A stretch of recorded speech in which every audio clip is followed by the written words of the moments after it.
We don't play the social game. We are social. Power 98.5. You're listening to Power 98.5, powered by United Angels Dream, your number one resource for public relations, entertainment, and multimedia. Contact them today at unitedangelsdream.com. Prepare yourself. Okay, let's go.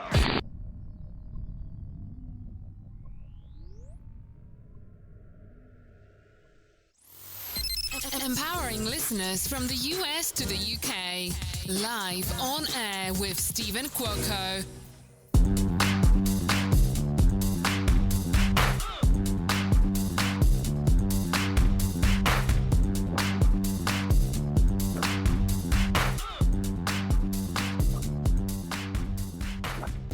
Good morning, Dan.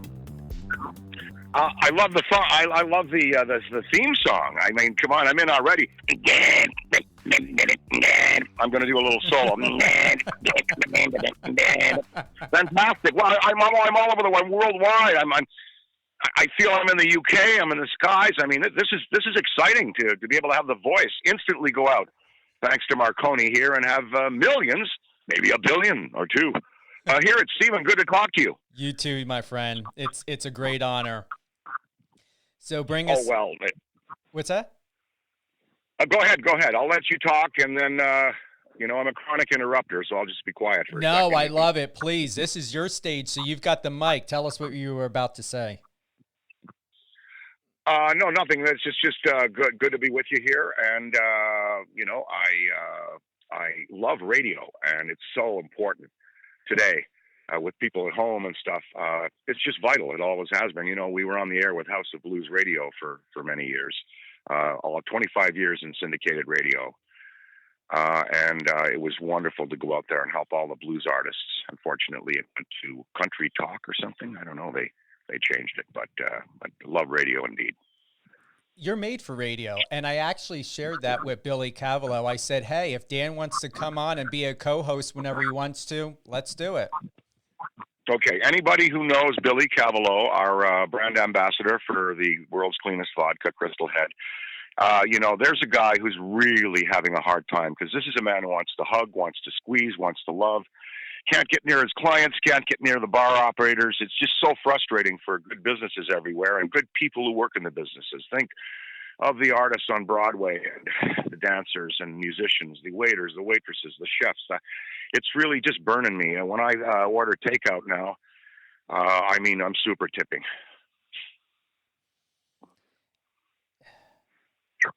I was gonna, what do you want to say? Bounce off of that.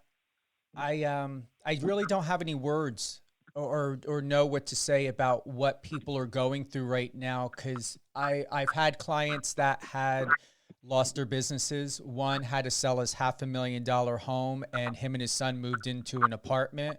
And then there's other people that are really, really thriving in the, doing stock market and, a bunch of other stuff and trying to get into real estate. So the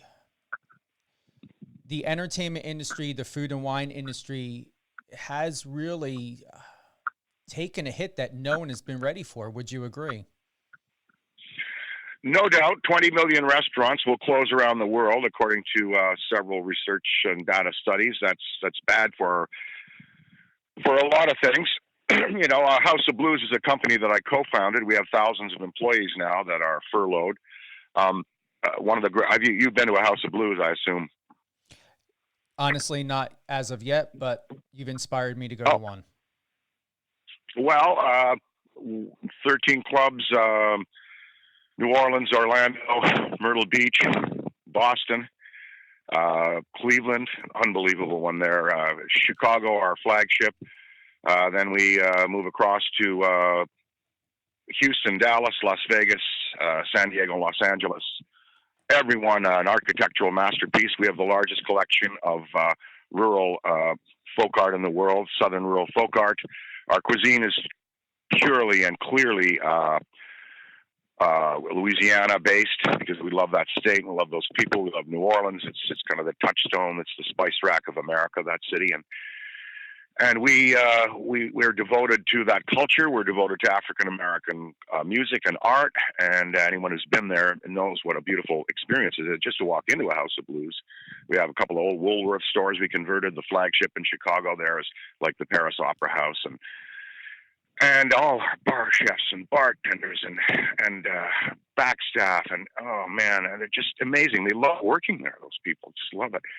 And to think that that's been taken away from them with a livelihood is crushing. So when we get cranked up again, I'm going to make sure you get down to one of the places. Your central, your location, and I'll keep it to myself there. But Cleveland is very, very accessible from where you are. Wow, man! Like they serve a great steak, and the wine list, and the foundation room, and the music hall is wonderful. It's right in the beautiful Euclid district. Cleveland's a wonderful, beautiful city with spectacular architecture, great sports teams, right there on the river, and a little bit of a history of UAP sightings, unexplained aerial platforms and lights in the sky and stuff over Lake Erie. So I love Cleveland greatly. But the point of my saying this is, once we get cranked up again, I want to get you to House of Blues and meet some of these amazing people. You'll talk about it on your show for weeks to experience. Anybody who's been out to a House of Blues can't forget it. If you're going to be there, we can do a live broadcast if you got internet. Seriously. Well, sure enough, man, when we crank back up, the Blues Brothers formal classic review featuring the Legacy Elwood and the Blood brother Zurashida, descendant of the Kings of Albania, and the Khans of Baluchistan. That's Jimmy Belushi. We have a show that is, I would say, one of the top 20 R&B blues rock and roll shows in the world, and we'll be opening a couple of venues to get things cranked up, and let's get a bus and we'll do a little rolling kind of tour there. 2 or 3 clubs, cover it, and get the tips flowing and get the revenues flowing, get these people back to work. That's what we're planning. So I'm going to make sure I keep in touch with Billy on that to have you come meet us somewhere anyway. Or you can contact me direct if you need to as well. Both of you can contact me. Very good. 3 a.m, like 2 weeks from now. Hi, man. What's going? Yeah. No, I just thought of something, man. I just thought, No, I won't be like that. No, I'm not worried about it. You guys can call me anytime, any day. And as I'm here, you've had Snoop Dogg there in Cleveland. You've Circus Survive. You've got a lot going on there at House of Blues. Oh, yeah. Oh, sure. Every venue we've had leading hip hop, rap, house. We were embracing of that culture and gave them a place to play when sometimes other people wouldn't. And and House of Blues has always been like about that. Bring it. What you got? Latin. You got salsa. You got a salsa night. You got a gay night with a Korean DJ. Bring it. Come on. This is what we're about. It's about unity and diversity. And a company built on tolerance and love and acceptance. And that's why it just breaks my heart that these people who convey that every day at House of Blues around the America don't have the opportunity to do that. And as I say, when you get to one of those places, just look, everybody in the place, the smiles, the attitude, it just pops. As I say, you'll be talking about it for a long time. It's a very, very moving experience, even if you're just going for lunch, going for your the tasso there. I can only imagine what the vibe would be like in New Orleans, especially after I was just there. My friend and photographer Brandon Willis did a major photo shoot for me for the press that you and your team have just been included in for this episode, for this live airing. And I'm surprised I didn't know about it when I was down there. However, Brandon did share with me that you were given the key to New Orleans. Well, I think me and 100,000 other folks are very welcoming there. I'm sorry you didn't get to the House of Blues. Now, maybe we were, when was this? This was just a couple months ago, not too long ago. Okay, well, I think March, was when they started to kind of tamp things down. But certainly everybody knows about it. It's right there at Decatur, right there on Decatur Street. And, you'll get down there after the hurricane, the original one. You know, they were up and running there. There was a tile come off the roof, and 2 weeks later they were up. But you can't do this with this virus. And my research is sort of pointing to, in my reading, there's a great Larry Holmes wrote a book. He wrote The Looming Tower about 9/11. The Looming Tower. Let's get the name right on that. I think it's Larry Holmes. He's written a book about this, about a pandemic, just like this one. Except he wrote it. He started researching it 3 years ago and put it out, months before the pandemic came out, and was released just in time for the pandemic. It's like, but what? Synchronicity or what? And his research is just impeccable. It's he's one of the best in the world, and Looming Tower is a great book. But his sort of theory is that this is a virus that was extracted from basically a dinosaur that killed a dinosaur, or a woolly mammoth, in his book. It was taken by weaponizers around the world, maybe, and probably the biohazard warfare unit at Fort Detrick, Maryland, that might have had it. And they developed it as a biohazard warfare weapon, and then said, whoa, like, our soldiers have to be protected against this in case it blows back, or there's an accident, or someone else gets it on the enemy side. So let's work on a vaccine, right? So they synthesize it. They boost this thing up. I mean, they make it, excuse me, they fortify it. They fortify it, come up with a vaccine, try to come up with a vaccine, but they can't. So they share with people around the world, and Wuhan, China is one of those. They send a sample there of this boosted, fortified virus. The Chinese look at it and go, wow, this is impressive work from the Americans. Look at this thing. This is going to be hard to bust. We'll keep a little around for our own biohazard warfare, but let's work on a vaccine and a cure and an antidote right now. So they were working on that, but the lady who worked at Wuhan herself says that it might have gotten out from there. So that's kind of a theory that I'm kind of hearing, outside of conspiracy mainstream, just from my research and people I'm talking to. You with me? I'm with you. So that's, that, whatever. The thing is just, it's dead. Viruses are dead. It's a dead zombie. That's talking about zombie movies. This is the zombie of all time. It's an alien zombie that doesn't want to stop until it's killed 1 billion of us, unfortunately. Some are minimizing it, and very credible doctors are minimizing it. But when that vaccine comes out, excuse me, when that vaccine comes out, I'm going to get it. And I don't care if they're little nano robots walking around my blood that have chromium and can receive radio signals or whatever they're going to use, and that I can be directed to do certain things like go and use cryptocurrency. I don't mind being, as long as I don't get that virus, I don't mind being a robot controlled by a 5G transmitter and being forced to walk like a robot to go and use a cryptocurrency instead of cash to make a lot of more powerful people rich. I don't mind, as long as I'm not sick, right? That's one of the theories out there, is why you shouldn't get the vaccine, Do you believe we are in a universal energetic war right now that's using and facilitating different things such as viruses or, greed, vanity? Do you think it's a lot more exacerbated now than it was when we were younger? No doubt, because of the advancement of technology, of the breadth and width of knowledge that people have, and things happen faster, and there's more room for disaster as technology increases, more room for perfidy on the internet, which is the devil's gateway. It's the bathroom wall writ large. It's so much harm has come from people who've misused it. So there's always been, since I think mankind's consciousness has been able to encompass it, an evil force and a good force. There's been a battle. There's been a battle between black and white in terms of the the yin yang of it. If you look at a yin yang, black white, there's a balance. There's always, I'm not going to say that white energy or black energy. This is not a racial comment here. This is like there's a black world of black dark energy, and there's a white world of light energy. You could, when you edit, you can put it that way.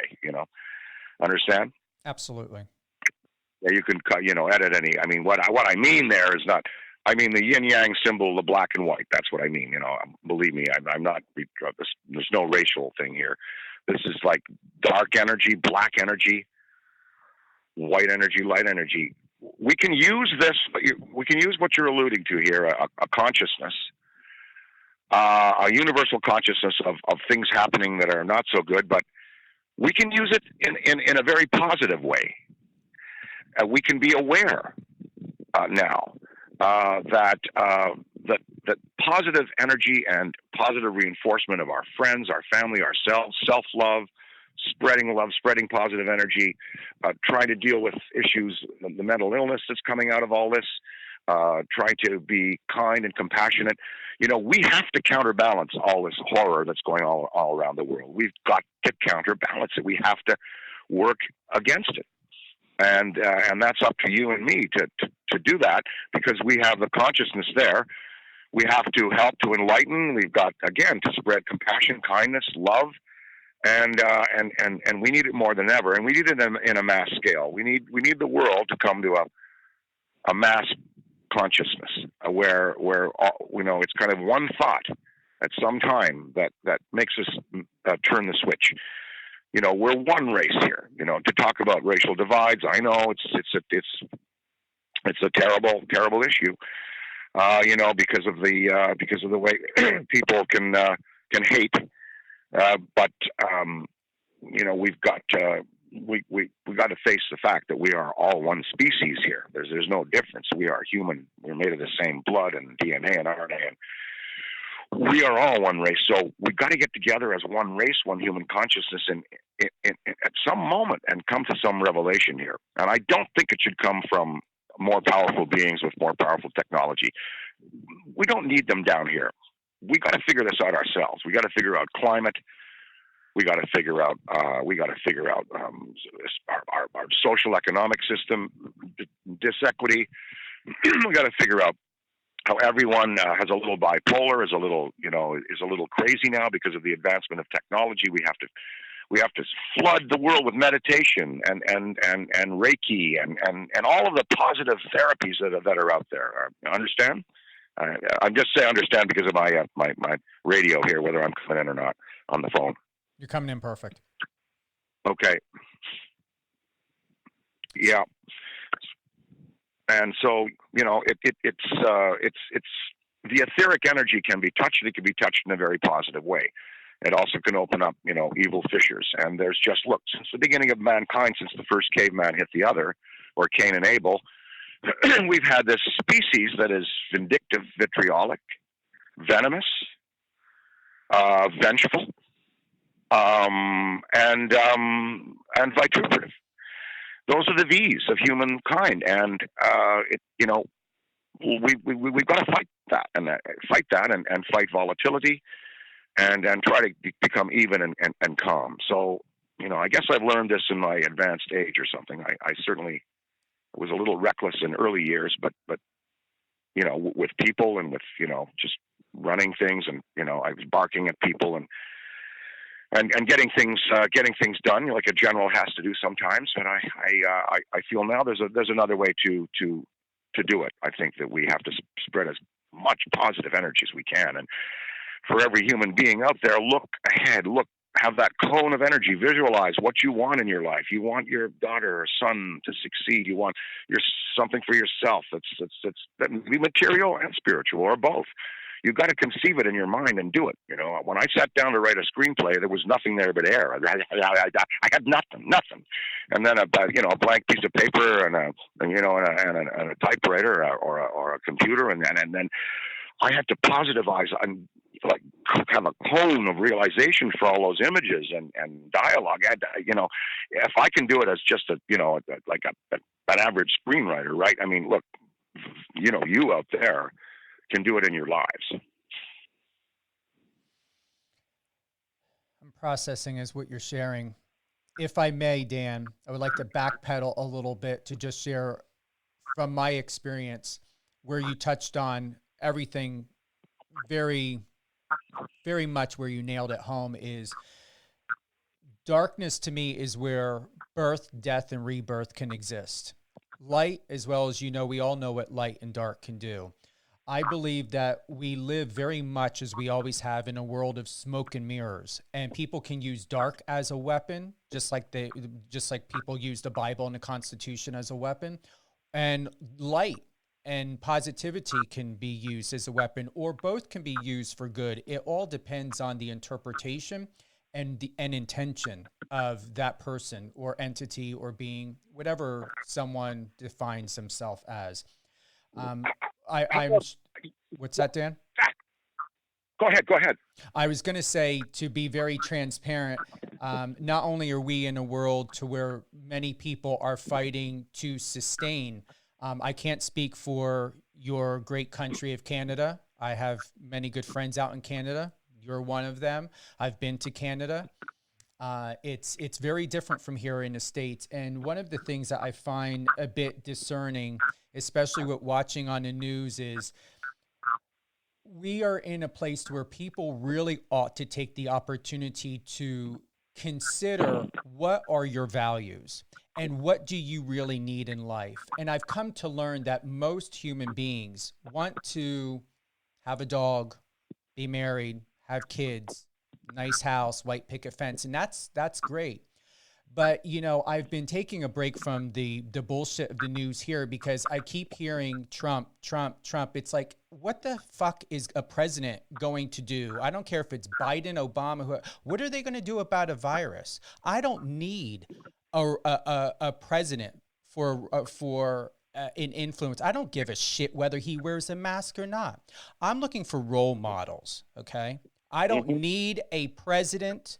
I don't need a queen. I don't need a king to tell me what to do. I don't need someone to inspire me to wear a mask. I'm going to pray about it. I'm going to use my instincts. I'm going to respect the people like you and the other people that God and the universe has brought around me. And I'm going to look at what are my role models doing? Do I want to use the power of my free will and consider that, okay, what is in my best interest? I'm not going to look to something or someone else first to say, okay, when should I take a shit? When should I go get Starbucks coffee? When should I wear a mask? I'm going to do it when my gut tells me. I'm going to do it when my heart tells me, when my spirit tells me, when the angels tell me, when God tells me. So one of the biggest things and the misconception into any media outlet or anyone out there, get off the bullshit of the kick of bashing Trump by thinking he's a leader. Why are we living in a world to where people are using a constitution as a weapon? LGBT shouldn't still be having to fight for their rights. Latinos, blacks, natives. If people want to get over the bullshit, shut the fuck up about Trump and everything else, and start treating everyone equal. Start having healthcare be equal. Start having things be equal. But no, everything's got to take a long time. Well, who put this in law in the first place? Get rid of it. And that's the biggest problem that I have. And I'm in a I'm being very conscious of your space, Dan, and your energy. And I am in a loving space when I say that. I can feel it in my chest when I say that. I'm not in anger. There's nothing, if you want to put it from what you had shared before, dark in a bad way of that. It's this positive light of breaking through of let's just stop. Stop with all the politics and policies. I was watching on the news last night after not watching it for about 4 or 5 days, and they were referencing about equal health care for everyone. Oh, really? Then why are ethnic minorities being treated different than Caucasian minorities, okay? Why don't just give Medicaid to everyone then? Give Blue Cross Blue Shield to everyone then. Treat everyone equal. So I'm always hearing these contradictions, and once again, and Dan, take the mic. I really would like people, I don't give a shit if Kamala's president, if Biden's president, if Obama's, I don't give a fuck about these presidents because I don't care what they have to say. I look for what God has to say first. I look for what my heart and spirit has to say first before them. Stephen, not everybody is Stephen Cuoco, okay? And so go spread that message. Wow, thank you very much. First of all, with regards to gay rights, and Medicare, we have that in Canada. We've got gay marriage up here, same gender preference marriage. In fact, I'm a judge. I was an immigration judge for 2 hours, and I can marry any couple you want on my front lawn of my farmhouse. But that's why I love this country. Also, Medicare. We have health care here, all paid for federally and provincially.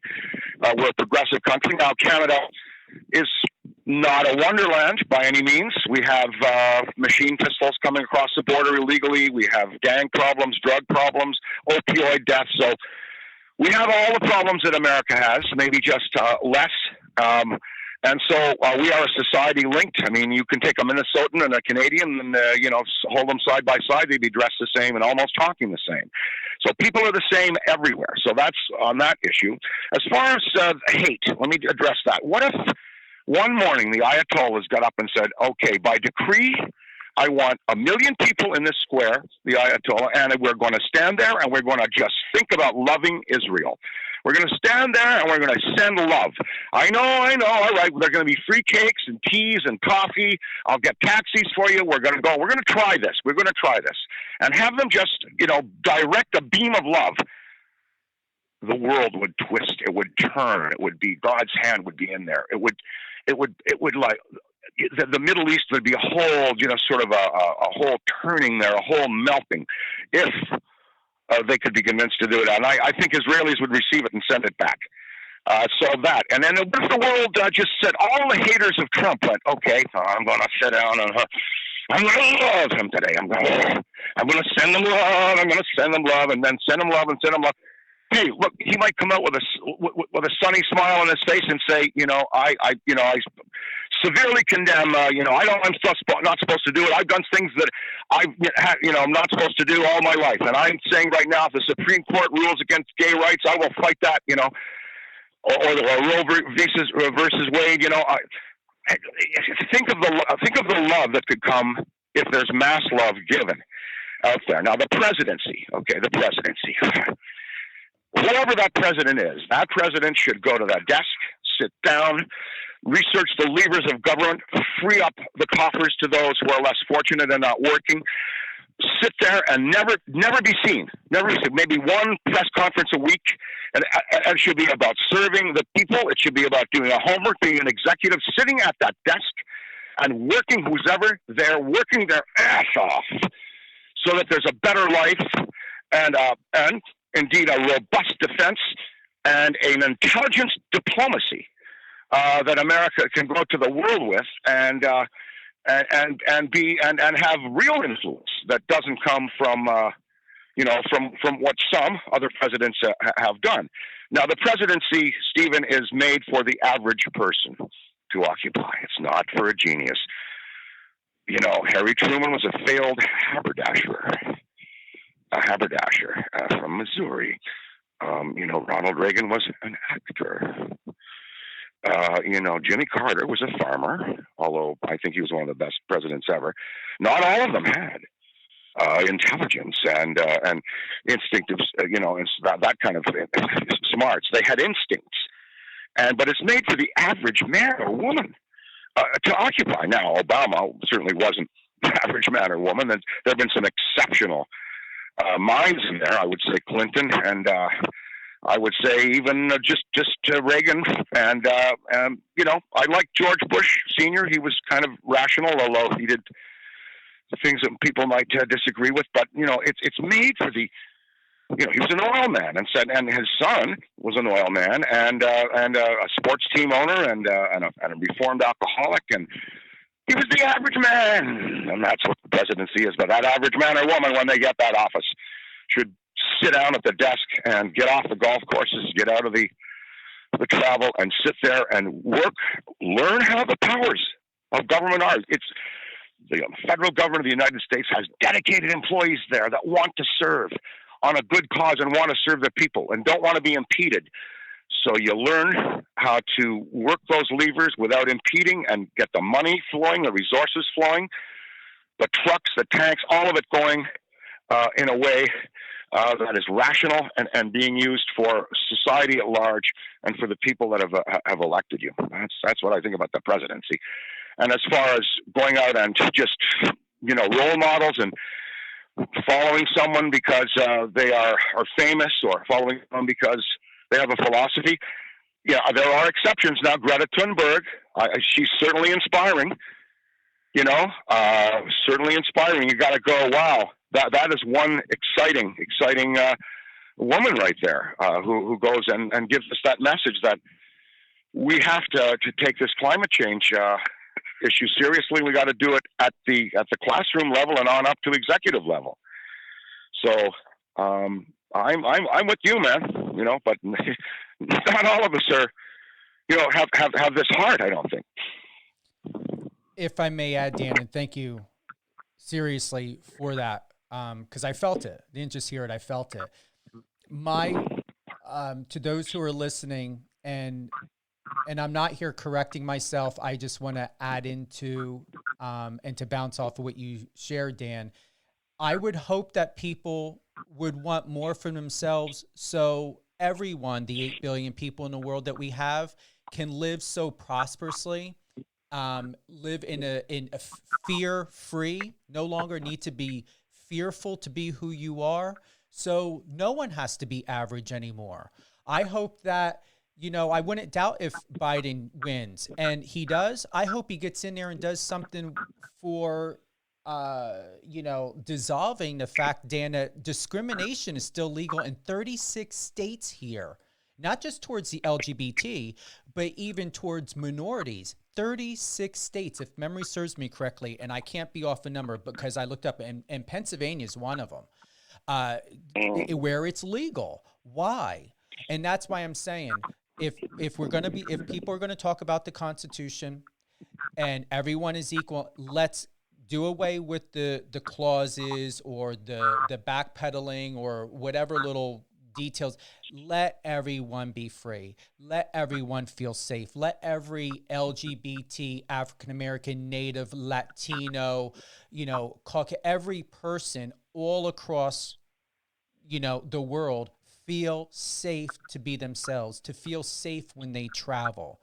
And that's where that passion came from, to where, once again, all due respect, whoever is president, good for you. But I'm 46 years old. I'm going on my 12th presidency, witnessing it, I would like to see things finally change. And I haven't seen things change. I was born in 1974, and the things that my family complained about in the mid to late 70s are problems that we still have today. Why?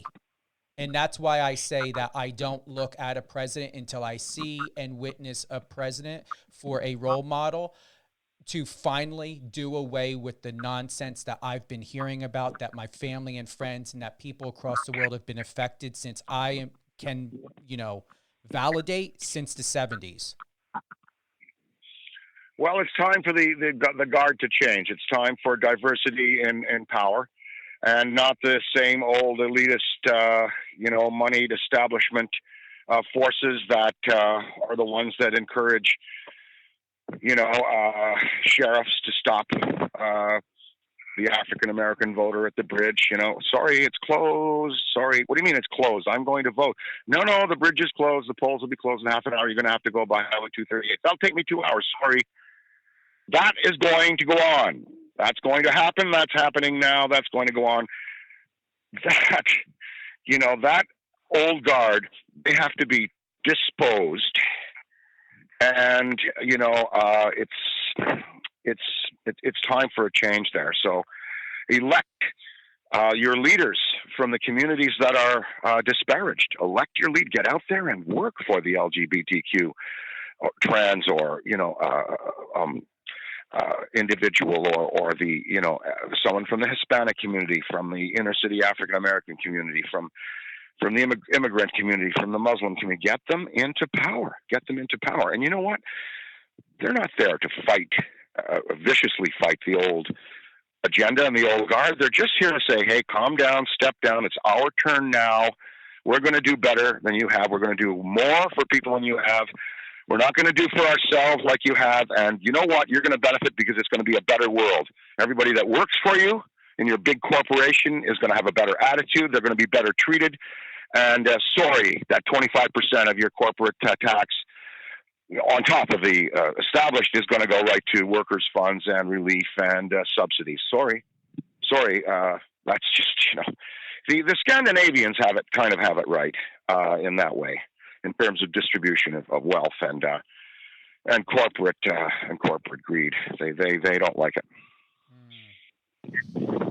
Oh, and I've been in the industry for 28 years, and I can honestly say I grew up with the, not the program, but, being told gay doesn't sell. And those that are LGBT are always placed on the back end. And as much as I, demanded respect, for me being me, I've always made reference and emphasized that it's about the quality. And it's like, why are we such an asset to the industry, but yet at the same time be kept behind closed doors?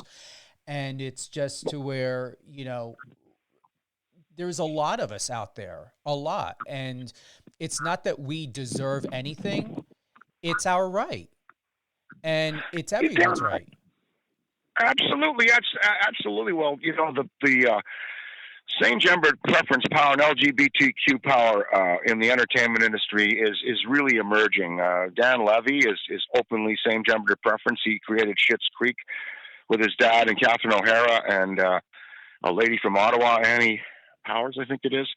And you've got a phalanx of creators and writers and Bowen Yang on SNL. And you know what? They're smart. They're funny. And I tell you this, really, I have never in my life, I've known a lot of gay men as good friends, man. Really, really like close family and close friends. I have cousins and and women and men. I've never met a gay loser in my life. Never met a gay loser. They're all so contributive. The ones that I know. Probably human beings. You can't characterize, generalize, or be specific about. But if we're talking about as a heterosexual and an old white man from the old guard, I'm the one that should be overthrown. And my experience with gay men and women, because I grew up in Ottawa, you see, and it was accepted in Ottawa, Canada. There was a whole community there. It was accepted. It wasn't boasted about. But we had gay neighbors, and we had, and my mom and dad had social friends that were, same gender preference. So I grew up with that. It wasn't a big thing to me ever. And I've never met a gay man or woman in my life that it is a loser. That's just my experience. And I met a lot of other people being losers, No, the power's there, and it's exciting. We have a huge following, one of the best followings in our constituency for our Crystal Head Vodka in the gay constituency, LGBTQ down there, because of the fact that we're a Canadian-made vodka. One thing, and we put out a Pride, a rainbow diversity bottle. I don't know if you saw that. I did. Yeah. It's. Did you try the fluid? Actually, Billy Cavalo was very, very kind, sent me a autograph bottle that you had signed. Yeah. I will not open it, and as I shared with Billy, until there is a legitimate, exceptional moment for me to do it, I will. So I actually went out and I purchased 2 bottles. Thank God we had someone local here that had vodka. Well, Brett Kavanaugh should come out and say, I'm getting a divorce and I want to get married to my husband, and I'm going to vote. We'll celebrate it when that happens. But no, we'll open the bottle before that. It's exciting to go into that community. I had a great time at Boys Town in Chicago. Have you ever been to that bar district? I have not. I've been to Chicago once, and I honestly I can't remember. What a party that is. It's so much fun. There's a bar there. They have karaoke screens everywhere, and Broadway tunes are playing, and this whole community now has been shut down. The bars are closed. It's again, these guys and gals, and these people work hard for their lifestyle, and to not be able to blow it off on a Saturday night or a Friday night at the local tavern or the dance hall, it's really frustrating. And when we get cranked up again, we're going to be doing an initiative with all our constituent bars with Crystal Head, and we're definitely going to revisit some of the places we did before the plague. We are not a Russian vodka. Now, I'm not slight. Russian vodkas are very, very, they're the staple of the industry. But I think that LGBTQ people sort of have embraced us because we're Canadian. The Russian stance on gay people is reprehensible. Instead of to the state stance on it. Come on now, let's really wake up there. What? And in Chechnya, there's like an open flying squad of vans that go around and pick up LGBTQ, gay, trans people that are openly and even secretly so, and they're not seen again. That this is happening on our planet is absolutely disgraceful. Disgraceful. Huh? No, go ahead. Disgraceful. Disgraceful. Yeah, you are aware of that, right? The program in Chechnya to eliminate the gay constituency. You know about that. I've heard many, many things across the world of what's happening to the LGBT community. And if I may add, Dan,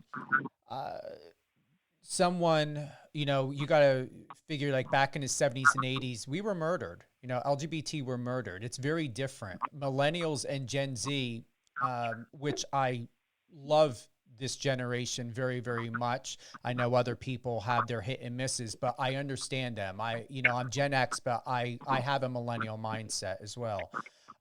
What I always share is there is a difference between, and someone, years ago when I was in my teenage years, verbally attacked me. It happened to be in church. And I always had said to anyone that were to be very distasteful to someone such as myself or someone of LGBT, that there is a difference between someone that's gay and a predator. I said, someone that is a predator has no conscience. It doesn't matter if they're into men, they're into children. It doesn't matter what a predator only thinks and salivates over their disgusting taste in what they want to do as a predator to that person. Someone that is LGBT does not think of raping you. There's this misconception that, LGBT men and women, that all we think about is sex. We're all human beings, but there is a difference. If someone is putting their hands down your pants, that is a predator. People have got to stop confusing the two, because heterosexuals can be predators. Anyone can be a predator. But for some reason, people still associate, even to this day, once again, Dan, I'm 46, associate that, LGBT are predators. And yeah, there are predators out there, but they come in all different shapes, sizes, and groups and whatever may have you. But don't let that be the defining definition of who we are, because it is not who we are. I didn't grow up or was raised by my biological family or my family adopt me to put my hands down people's pants or to be sexually, aggressive to someone in a way to where it became uncomfortable. I knew my space. I pay attention. But once again, Dan, take the mic. I'm going to close with this, is that pay attention to the signs and the behavior. Predator does not mean LGBT. It's two separate identities. Stop confusing the two. Well, thank God. Thank God most of the world really, accepts that now. But then again, maybe a lot of it doesn't.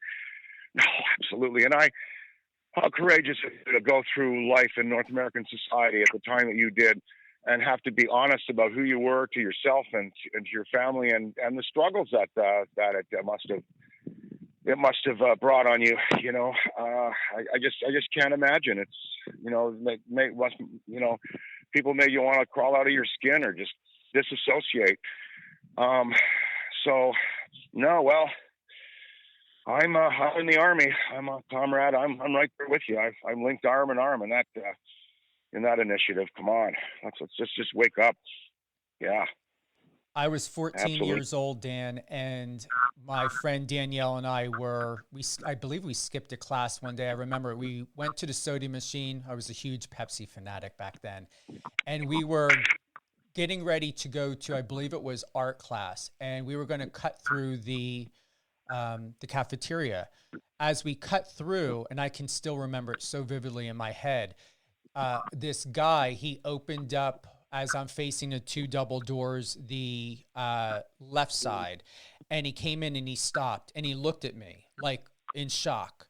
And back then I looked very different. You know, I didn't have facial hair. You know, I was 14 and going through that transition. I still had like that feminine look to me a bit, but I held my own. You know, I did not cater to what anyone thought, not even my parents, not the church, no one. I always lived in what I believe was the truth. And that's despite the background that I came from, that's the number one thing, best thing I learned from my biological family is always be who you are. And that stuck with me for a long time, even to this day. And he actually had a pocket knife on him. And he pulled it out from the right side of his back pocket. And he actually lunged towards me until Danielle then jumped in and she said, if you're going to cut him, you're going to need to cut me. And he's like, that's fine with me, you fucking dyke. And then, you know, he then tried to attack her and she said, Steven, run. And I remember I ran from the right side.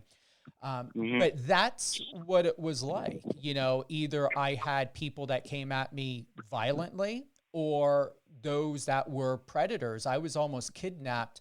I remember coming from Quick Check, which was a local grocery store. It was in Washington, New Jersey. And I was on my way home. Back then I had a Sony Walkman black with my black headsets on. And all of a sudden, once again, Spirit God said, look out, pay attention, look out, turn to the right, turn to the right. I kept hearing that and feeling that. And I turned, there was this old creepy guy, like, you know, when someone's sneaking in the woods, like they're like ducked down, he was coming up from behind me from the right side. And I turned to look and I remember I pulled my Sony headset off and I stopped and looked and he said, are you okay? And I said, yeah. And he's like, where are you going? I said, home.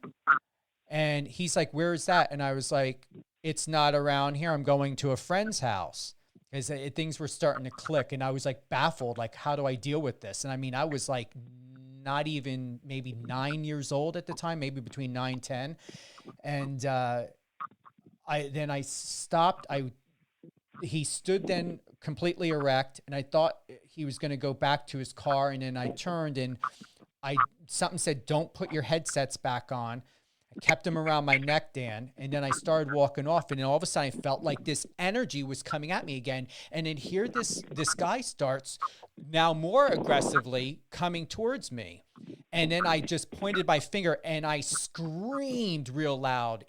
And he's like, what are you doing? What are you doing? And I just screamed. And I just like, ah! And he ended up running off. But those were the two things, you know, especially when you grow up as LGBT, that people don't realize. We have predators that try to attack us or people that believe that we need to be hated against that try to attack. And once again, I can't speak for other people's world, but I grew up with that all the way through high school to where, Dan, I almost was not going to go to college. I thought to myself, there's no freaking way in hell I'm going to go to college and deal with this. And it took me about 3 months to get comfortable, to feel safe when I went to university.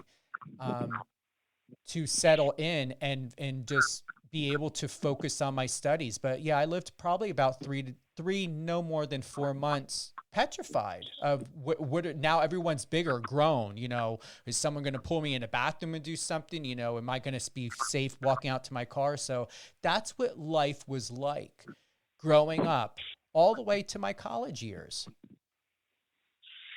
Well, I'm going to send you a Smith & Wesson military-grade stiletto. That's what you should have had. No, you can't do that because As the head gunfighter at LAPD told me once, he said, well, Dan, if you carry a gun and there's another guy with a gun, you're going to be in a gunfight. So I'd rather not be in a gunfight. And as far as discrimination, not on the scale that you did. I did experience discrimination as a kid because I was an English kid growing up in a mixed French-English environment on the Quebec-Ontario border. My mother was a full French Canadian, born in Ontario. My dad was a high Anglican English WASP, and there was kind of like a mixed marriage in the 50s because French people were discriminated against, and they discriminated against English. There was kind of the kids in the neighborhood, the high school or elementary school kids at the French school would hassle the English kids, and vice versa. So I'd walk to school. I used to have to walk about I guess it'd be like 2 miles, winter. Across the woods, under the power lines, down the hill, across the creek that my dad built because he was an engineer for the highways, and I had to cross this creek. I cursed him every time in the winter because I'd fall in sometimes and have to take my pants off in class and put them on the rad. Grade 4, you don't want to do that. And across the highway and up, and I get into this neighborhood there, and the French kids would swarm like bees. They'd wait for me, and they'd throw my books around, and they'd attack me, and I'd have to run, and so there was discrimination on that level. And then I made friends with a guy in school. His name was Robert Pennock. I'll never forget it. Pennock, Robert Pennock. And he was bilingual, and he straightened them out for me. He walked home with me part way one day, and he straightened them right out and said, that this guy's mother's French, and her name is Goujon, and he made peace there. So I did have that kind of an experience. Now, this old guy who was creeping you out, was he doing it just because he was a creep, or because he detected that you had a preference for your same gender? What? I believe he was planning on kidnapping me. That's what I believe he was planning on doing. Yeah, right. Well, that's why getting back to vaccines, if you want to put the vaccine in there, it's got the little chromium robots for 5G transmission control. At least they'd know where you were if you were kidnapped. You know what? Honestly, I keep it on my cell phone, Dan. I have we've got my friends hook me up to family sharing and to the Apple Music, and I let them all know where I'm at. Mm-hmm. Good. We're here. I'm on this island. I've got a boat of supplies coming. I've got to go down to meet it. But have you seen our onyx head yet? The black skull has Billy given you one of those yet? Not yet. Okay, this is something that's never been done. Crystal Head's kind of interesting. It's an artist. Two artists founded it. John Alexander, a painter from Texas, and myself, a writer from Canada. We formed this company because we wanted to make a vodka that did not have oils in it. Many lesser-priced vodkas have a few glyceride, and they added sugars and limonene. They do it to mask the taste of the alcohol, to mask the flavor of the alcohol. And if you have good, clean alcohol, made from corn like we do, you don't want those additives in there. We have 0 additives in Crystal Head. We've won awards all over the world, 11 medals all over the world. And it's just delicious. We broke industry standards by doing the skull bottle, by not putting additives in there, and coming out with the notes sweet, vanilla, dry, crisp with a kick of heat off the finish without adding limonene or sugar or glycerol. We have a pure spirit product that people love around the world. And so now we're again breaking the industry standard by going, let's make a vodka-styled beverage from blue agave. The Blue Weber agave is the source of tequila, and what we're doing is we're making a Blue Weber agave vodka in a black skull, the onyx skull. Bar chefs around the world, those that are working, are loving it because it's the earthy flavors of tequila with the vodka-style distillation and filtration, giving it just a beautiful mix. It's kind of like a sweet absinthe. I was just blown away, and I've got to get Billy to get you a bottle, the onyx bottle that's going to be available pretty soon in stores. Please. And is the bottle named Joy or Johnny? Because I know you named the Crystal Head Joy and Johnny. Joy and Johnny. Joy, hey, Joy or Johnny, I will. The owner should decide. The owner should decide. Let the purchaser decide. Is it a Joy or a Johnny? And either way, you got to love them. You got to love them. We've had such. Yeah. I have this boat that has to come here and grab and leave some supplies. We should do this again soon. Thank you very much. And is there anything that you want to give a shout out to, anything more that you would like to drop about Crystal Head? And just to let you know, to everyone that's listening, I have tried many vodkas in my life. Crystal Head Vodka is the only vodka, no bullshit, Dan, the only vodka to where not only did I not have an aftertaste afterwards, my stomach did not get upset from this. I was like on my second vodka and cranberry, and I was like, wow, normally I start getting the like the tummy, no rumble, no side effects. It felt very light. I have not had this with any other alcohol. Not just vodka, any alcohol, where my stomach actually still felt light and not heavy when drinking it. Well, that's because a lot of beverages put glyceride. It's a cousin to antifreeze, to ethylene glycol. They put that in that cooled the Spitfire engine in World War II. They put that in there to mask the scent of the alcohol. Most of these lesser vodkas, you open them up, it doesn't smell like anything, or it smells like Chanel number 15. Ours smells like, good, clean ethyl alcohol. We make it with a corn from Ontario called Peaches and Cream Corn, and then our Aurora, the mirror bottle, we make it from Aurora wheat, from Sunset wheat from England. And the reason is that you didn't get much of a hangover after 8 shots. You're going to get a hangover with alcohol, but with no glycerol in, for me, I could do 6-8 shots, no hangover. There's no rumble in there because there's no synthesized oil going in there. We have a natural viscosity with our vodka, so we're very proud of it. It's going to be very exciting to bust this new flavor out into the industry. This agave vodka, we've never done it before. We're also working on a canned premix cocktail with some really good organic fruit sourcing, it's keeping me busy. But I must say, if you like music, I've got an artist that I've been following intently for the last little while. She's on Spotify and Apple. Encourage your listeners to buy a couple of tunes or buy her records. Her name is Vera Sola, Vera Sola, and she is a protest singer. She's been compared to Leonard Cohen, and she sings about what is needed today. She's got a beautiful song. You can get it on Spotify. Maybe you play it on the show. It's called Black Rhino Enterprises, and it's about the Black Rhino, and it's a moving, beautiful, haunting melody, and she's has some great crunchy rock and roll stuff too. So Vera Soul is her name. If you want, let's get her on a show live, and we can play the live music here and do the drop. Dan, any close? I'll have her call. What's that, Dan? I'll have her. Yeah, I'll have her call you. Yeah. Do you have about 30 seconds? Absolutely. Okay. So I'm gonna stay on the line, Dan. Everyone, thank you for tuning in. Dan Aykroyd, actor, founder, Crystal Head Vodka. Please trust me. I'm in PR. I don't BS when I say it is the best vodka. I will not touch another vodka. If I go somewhere and I order a vodka and cranberry or maybe a Cosmo, if they don't have it, going to be disappointed, and that means I'm going to have to drop a recommendation. And when I drop recommendations, I am very serious about it. So please go out, Google, look up a local liquor store anywhere, get yourself a bottle of Crystal Head Vodka. You will not be disappointed. Seriously. Dan, once again, please stay on the line. Share it with friends. Yeah, share it with friends. Get ahead and sit down with 5 friends and squeeze some tangerine juice in there. And, take a tumbler with ice and 2 ounces and squeeze a couple of oranges and tangerine in there. Just drink it fresh. The head doesn't last long. No, it doesn't. It doesn't. And Dan, since Beldar is your favorite character, you want to close out with something of Beldar? Stephen Cuoco, you will be spared when my species overtakes your miserable planet. Thank you so much, Dan. Thank you, everyone, for tuning in. Live on air with Stephen Cuoco on Power 98.5. Dan, we're going to be having you back a lot, and we'll be blasting out, dropping Crystal Head Vodka, everyone. I hope we have good things to talk about, Stephen, in the next few months. Oh, absolutely. Hold the line, Dan. Sure.